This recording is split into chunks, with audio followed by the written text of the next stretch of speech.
अनि ठेकदारसँग बुझ्दै गर्दाखेरि भुक्तानी दिएको छैन, राज्यले भुक्तानी दिएको छैन, मैले काम कसरी गर्ने, कहाँबाट ल्याउने मैले पैसा भन्छ ठेकदारले भन्छ। यो दोहोरी जो राज्य र ठेकदारको बिचमा जो दोहोरी चलिरहेको छ, यो बिचमा हामीले बुझ्न सकेका छैनौँ। केही दिन अगाडि पनि हामीले फोन गरेका आउँछु भन्नुभयो, पर्खिनु आउनुभयो। यसो हेर्दाखेरि त गलत चाहिँ राज्यकै जस्तो देखिन्छ। त्यहाँ पुगेका जो प्रतिनिधिहरू छन्, मन्त्री हुन्, मुख्यमन्त्री हुन्, र त्यसपछिका कर्मचारी वर्गहरू, उहाँहरूबाट नै केही न केही गलत भएकै छ जस्तो हामीले महसुस गरेका छौँ। अनि मैले हिजो पनि भनेको थिएँ, केही साथीहरू भेट्न आउनु भएको थियो, कति दुःखको कुरा छ कि भन्दाखेरि पनि लाज लाग्छ आफूलाई। वडा अध्यक्ष स्थानीय सरकारको वडा सरकार प्रमुखले वर्षौंसम्म पहल गर्न सुन्दैन भने यहाँभन्दा वडा अध्यक्षभन्दा मुनिका जनताहरूले जसले वडासँग आश गरेको हुन्छ, उहाँ जनताहरूको आवाज कहाँ र कहिले सुनिने हो, यो राज्यले कहिले सुन्ने हो। त्यस कारणले गर्दाखेरि चाँडोभन्दा चाँडो यो आज 1 घण्टा चक्काजाम छ, यसलाई चाहिँ सामान्य नदिएर यो बाटो बनाउने चाँडोभन्दा चाँडो पहल गरोस्, यो राज्यले पहल गरोस् र तुरन्त 24 घण्टा भित्र भनौँ आजदेखि लिएर भोलि यो समयसम्म आएर जिम्मेवार व्यक्तिहरूले यो बाटो निरीक्षण गरेर यसलाई अगाडि बढाउने हुनेछ भन्ने हामीले आशा लिएका छौँ। होइन भने यो क्रम बढ्दै जान्छ, चरणबद्ध रूपमा समय पनि बढ्दै जान्छ। भोलि यसबाट हुने परिणाम सम्पूर्ण जिम्मेवारी यो प्रदेश सरकार लगायत घरै डिभिजनका सहकारी शहरी विकास डिभिजन कार्यालयले लिनुपर्छ भन्ने कुरा राख्दै म बिदा हुन चाहन्छु। धन्यवाद।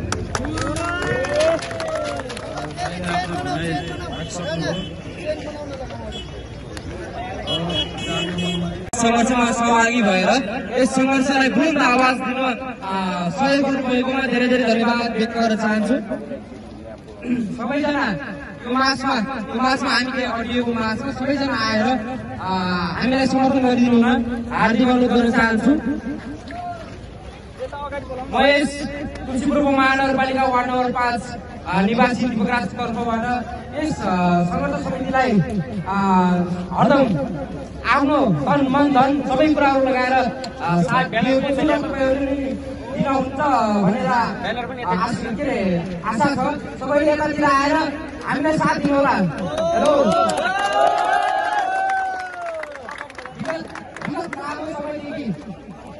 2074 सालदेखि आजसम्म यो बाटो आजको मितिसम्म जसलाई भयो त्यस्तै जनतालाई मारिरहनु, जनतालाई दुःख दिइरहनु, यो कहाँको यो शासन हो, के को शासन हो यो? जनता माली हुने ठाउँमा जनता मारा भइरहेको छ शासन। आजका मितिमा यो बाटो जस्ताको त्यस्तै आजका दिनदेखि यसलाई सुवाई गरिएन, कारवाही गरिएन भनेपछि हामी एक युवा उपमहानगरपालिका सम्पूर्ण युवा प्रत्येक नेता यो हामीलाई आश्वासन दिने, युवालाई आश्वासन दिने नेताहरूलाई घर घरमा पुगेर त्यहाँको जुन भाषण थियो, जुन एजेन्डा थियो, त्यसलाई पल्टाइ कारवाही गर्न सबैले हामीले लाग्नेछौँ। यो कारवाही यसको ठेकाली मान्छेको यसले जिम्मेवारी लिने कि नलिने, स्थानीय सरकारले लिने कि प्रदेश सरकारले लिने कि केन्द्र सरकारले लिने, यो जिम्मा कसको भएको निकापले आयो। यदि स्थानीय सरकारले मतलब दिँदैन, केन्द्र सरकारले मतलब दिँदैन भनेपछि हामी युवाले यो बाटो बनाउनेछौँ। हामीलाई जिम्मेवारी दिनुहोस्, यो बाटो कस्तो हुनुपर्छ, यो नाला कस्तो हुनुपर्छ, यो देश कस्तो हुनुपर्छ, समाज कस्तो हुनुपर्छ। देशमा युवालाई मार्ने, आश्वासनको एउटा खेती बनाउने, युवालाई युज गर्ने यो खालको प्रवृत्ति अझै पनि रह्यो भनेदेखि यहाँका नेतालाई नाङ्गो छाप पारेर निकाल्ने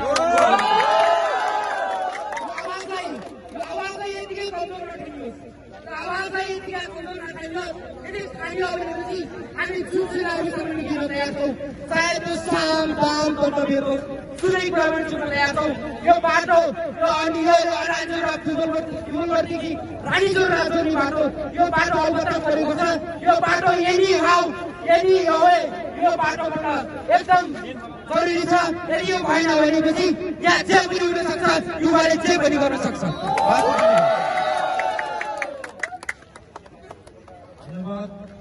धेरै लामो एउटा पर्यटक हामी धेरै दिनको छलफलपछि आज हामी यस कार्यक्रममा सम्पूर्ण आमा दिदी बहिनी तथा दाजुभाइहरूलाई हार्दिक धन्यवाद दिन चाहन्छु। आज हामी धेरै लामो विगत 3-4 वर्षदेखि यो बाटो नबनेको कारणले गर्दा हामी चाहिँ बाध्य भएर आज नीतिगत रूपमा पनि गयो, हामीले इथिकली रूपमा पनि गयौँ। हामी हरेक ठाउँमा गयौँ, हरेक क्षेत्रमा भन्न गयौँ। हामी नेताहरूलाई सुनायौँ यो बाटो कहिले बन्ने भनेर हामीले हरेक टोलीमा हरेक दिनमा हामी हरेक समयमा डेलिगेसन जाँदै गर्दा पनि यो बाटोलाई धेरै मान्छेहरूको यो एउटा तुलसीपुर बजारको प्रवेशद्वार पनि भनेर पनि यो बाटोलाई चिनिन्छ र धेरै पात्रमा जनसङ्ख्या र तुलसीपुरको जनसङ्ख्या धेरै भएको ठाउँमा र जनताहरूलाई चाहिँ धेरै साथी हरेक क्षेत्रबाट यो ठाउँमा चाहिँ बसोबास गरेर आउने व्यक्तिहरूको कारणले यो बाटो धेरै 3-4 वर्षदेखिको उसमा चाहिँ अन्तरालमा चाहिँ यो बाटो नबनेको कारणले गर्दा हामी बाध्यात्मक तरिकाले चाहिँ यो हामी नेताहरूले पुरा नसुन्नु चाहिँ आज हामी 1 घण्टा 12 बजेदेखि 1 बजेको एउटा चक्काजामको कार्यक्रम लिएर हामी अगाडि बढेका थियौँ र यति मार्च जम्मा आउनु भयो। यहाँलाई धेरै धेरै धन्यवाद।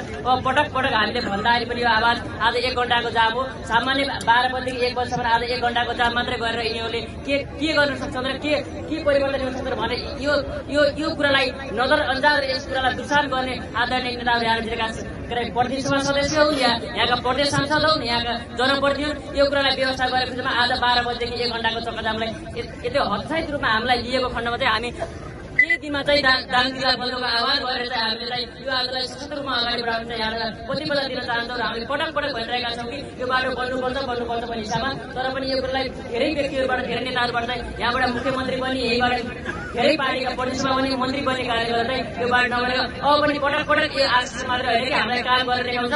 बरु कहाँ जानु पर्यो, सडक निकाल्ने सडक चल्ने मेरो होइन भने प्रदेश सरकारले मेरो होइन भनेर प्रदेश सरकारबाट र केन्द्र सरकारबाट यो बाटोको टेन्डर रद्द गरौँ, नभए स्थानीय तहलाई टोलीमा ल्याउनु, स्थानीय तहले बनाउँदै तत्पर रहन्छ स्थानीय तहले। तर पनि जनतालाई यहाँको टेलिभिजनले गर्दा यहाँ भएन, यो टेलिभिजनले गर्दा यो भएन भने गर्दा जनताको अबको आश्वासनबाट चाहिँ जनताहरू अगाडि बढ्छन् र नेताहरूले प्रत्येक घर घरमा गएर चाहिँ पहिले सामान्य आन्दोलन नेताहरू घर घरमा गएर यहाँको बाटोको फोहोर वा धुलोबाट बरु यहाँ बाटो जम्मा गरेर डोजरले खन्न किन्न भयो। हामी घर अगाडि फोहोर फाल्न बाध्य हुन्छ, यहाँको माटो धुलो गएर घर अगाडि फाल्न बाध्य हुन्छ भन्दै यहाँको आज सम्पूर्ण आउनुभयो। यो कुरालाई चाहिँ नजरअन्दाज नगरिदिनु लाएर अब थप यो कार्यक्रमबाट पनि कुनै पनि एङ्गलबाट चाहिँ यो कुरा सुनायो भने पनि हामी थप चरमबद्ध आन्दोलनको घोषणा गरेर प्रतिबद्धता यहाँ दिन्छ।